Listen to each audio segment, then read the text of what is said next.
이제 조금만 있으면 2017년이 되면 개신교 500주년을 기념하는 해가 되죠. 1517년 마틴 루터가 이 중세교회 타락으로부터 이 새롭게 교회를 개혁하면서 외쳤던 메시지들이 있죠. 이제 2017년이 그런 해가 됩니다. 그런데 여러분 그때 굉장히 중요한 모토가 무엇이었습니까? 성경으로 돌아가자였죠. 그리고 성경이 번역되기 시작했죠. 그 당시엔 성경을 읽고 싶어도 읽지를 못했습니다. 자, 그 점에서 오늘 우리가 한글로 성경을 읽을 수 있다는 것이 얼마나 축복된 것인가를 이해하면서 우리가 성경을 또 열심히 또 공부하고 또 고민하고 해야 되겠습니다. 자, 그러면 오늘 우리 누가복음을 시작합니다. 먼저 누가복음 관련해서 우리가 그동안 했던 것처럼 먼저 역사적인 상황을 한번 알아보도록 하겠는데요. 먼저 저자에 대한 것입니다. 그렇습니다. 우리 마태 마가복음이 그러하듯이 우리 교회 안에서 아주 이른 시기부터 이 세 번째 복음서의 저자가 누가라고 하는 것을 일찍부터 증언해주고 있습니다.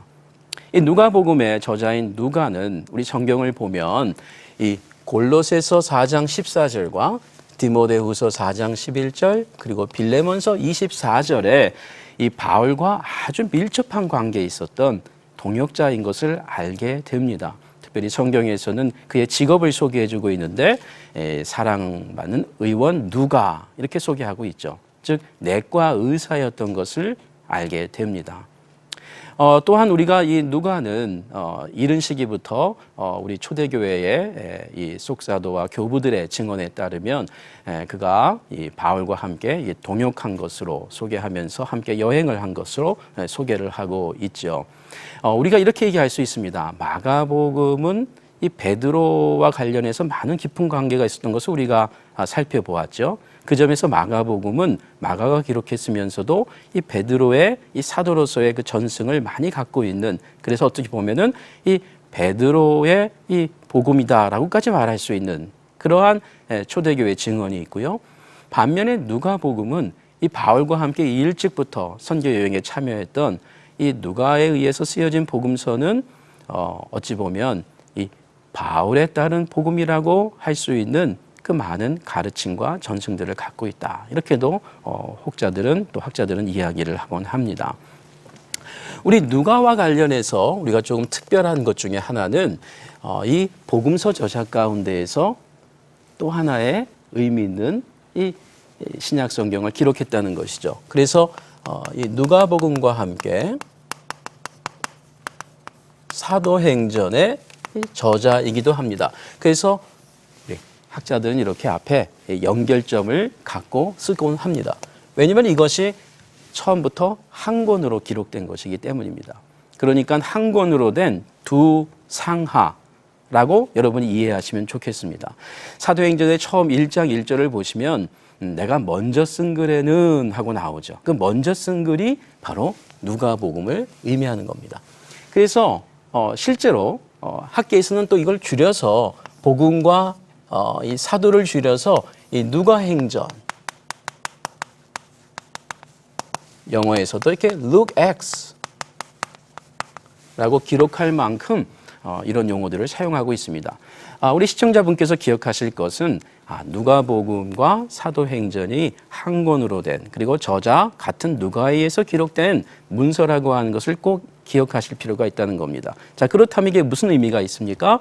그렇습니다. 누가복음을 읽을 때에 사도행전을 염두에 두셔야 되고, 또 사도행전을 읽을 때에는 앞선 누가복음을 염두에 두는 거죠. 조금 더 내용적으로 보면 예수님과 이 초대교회 하고의 그 밀접한 상관관계를 누가는 처음부터 의도하고 우리에게 소개하고 있다는 것입니다. 우리 기록 시기를 잠시 보면 이 장소와 함께 우리 복음서가 기본적으로 이 AD 70년이 중요한 해라고 말씀드렸죠. 그것은 예루살렘 성전이 이 로마에 의해서 완전히 무너지는 해가 되겠습니다. 우리 예수님의 사역 가운데 보면 이 메시아 사역 가운데 예수님의 그 예루살렘 성전에 대한 멸망에 대한 예언이 있죠. 그래서 이 AD 70년 관련해서 복음서 저자들이 이 예수님의 예언 품고 있는 이 문맥을 고려할 때 이 AD 70년 전에 쓰여진 문서라고 이제 이해를 하고 있는 것이죠. 누가복음에 있어서는 이제 학자들에 따라서 후기로 보는 분들도 있습니다. 이것은 이제 마가복음의 그 우선서를 기초할 때 이 마가복음이 언제 쓰여졌느냐라는 거에 기초해서 좀 늦춰질 수도 있다라는 것이고, 그것은 마가복음이 먼저 기록된 것이 이제 전제됐을 때의 얘기죠. 또 하나는 이 사도행전이 함께 쓰였다라고 할 때에 이 사도행전이 언제 쓰여졌느냐라고 하는 것과 또 맞물리게 되는 것입니다.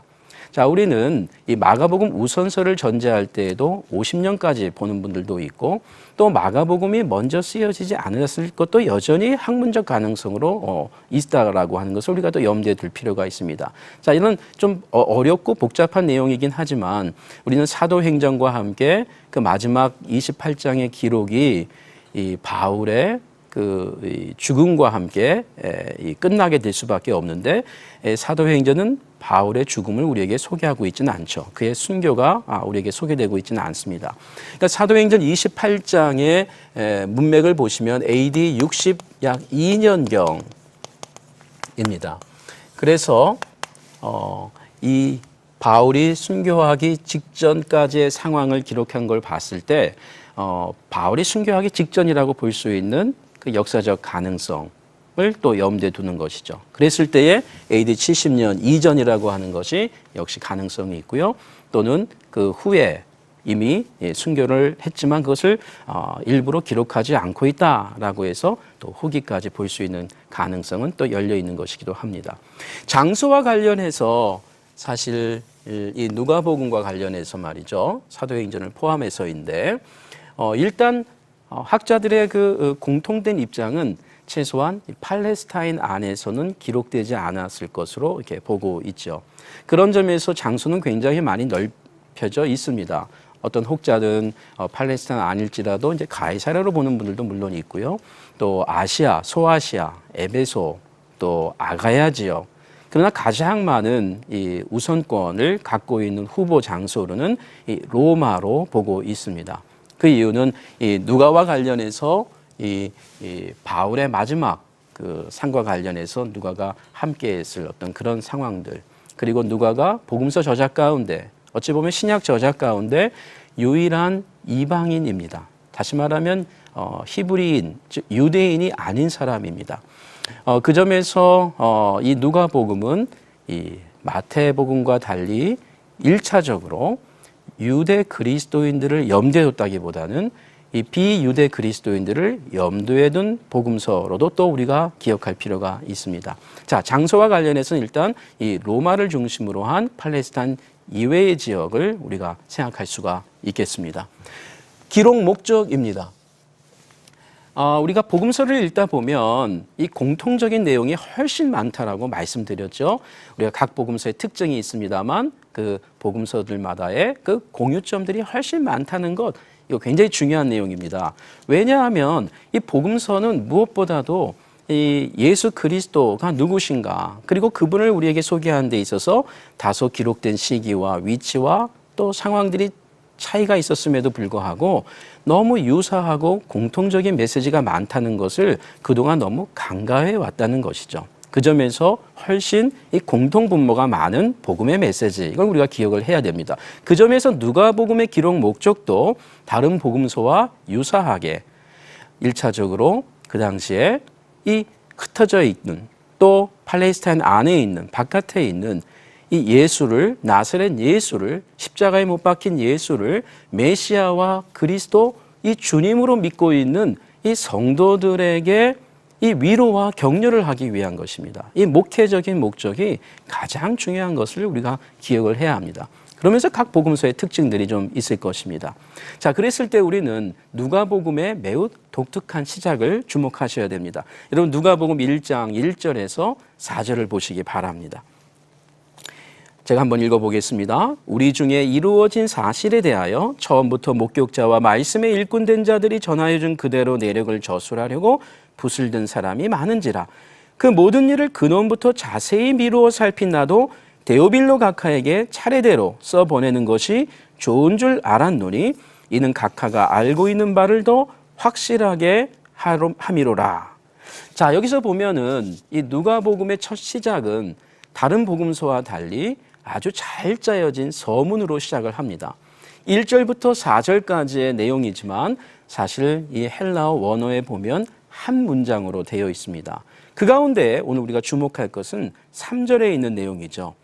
근원부터 자세하게 차례대로 아주 이 부사의 표현들이 이 마치 오늘날 하나의 그 학술적 논문을 쓰듯이 아주 그 정확한 용어들이 나오고 있습니다.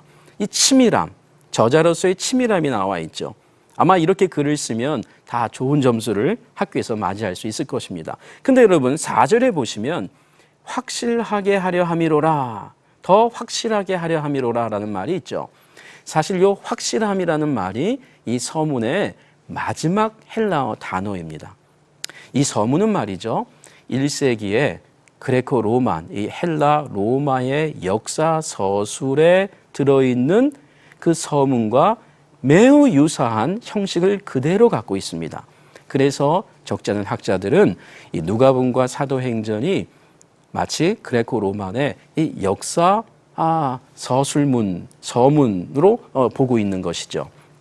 자, 이 마지막에 강조하는 내용이 무엇입니까? 확실함입니다. 무엇의 확실함을 주기 위한 글입니까? 이미 알고 있는 복음에 대해서 더 확실하게 하기 위해서 내가 이 글을 쓰기 시작하겠다라고 한다는 것입니다.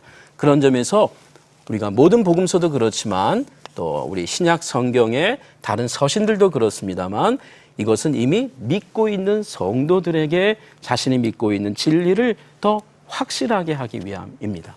자, 그 점에서 우리가 예수 그리스도와 관련한 그 확실한 그분의 메시아됨과 하나님의 아들됨을 또 우리가 알고 있는 믿고 있는 구원에 대한 내용이 선포되는 것이겠죠.